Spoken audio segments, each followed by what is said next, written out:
یہ یاد رکھنا چاہیے کہ صدقہ فطر کا جو مشروع وقت ہے وہ رمضان مکمل ہونے کے بعد، سورج غروب ہونے کے بعد سے لے کر عیدگاہ جانے سے پہلے تک کا 20 کا یہ وقت مشروع وقت ہے۔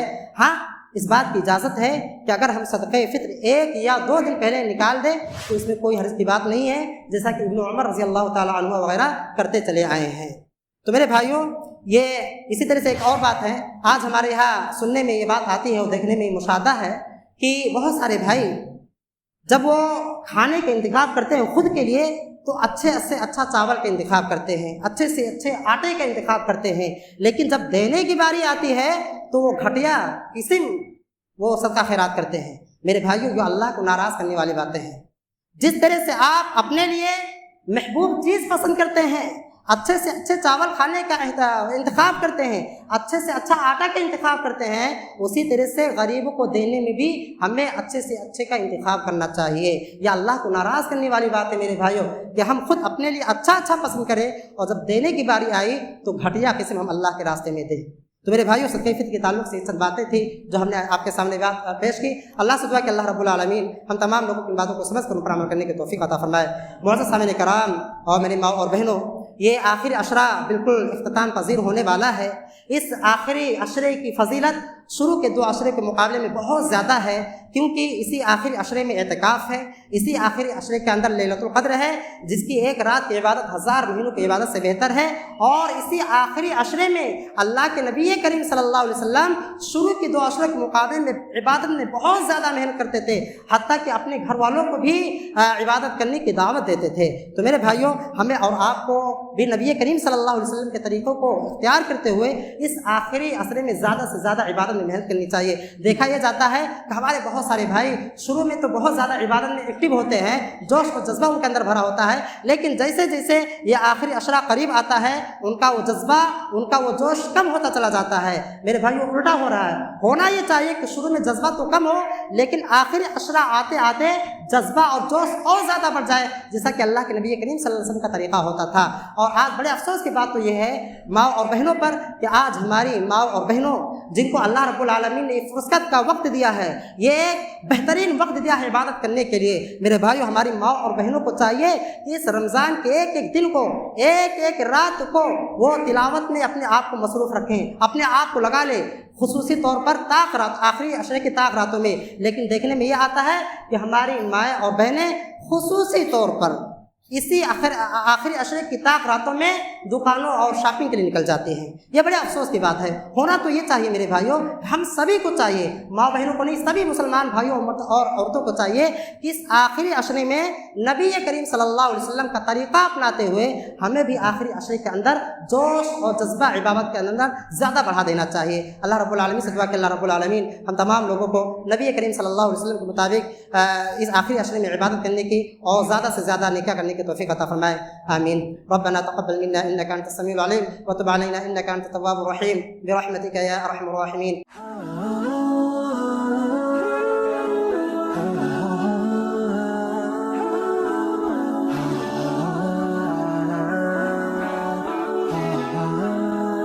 Mm-hmm.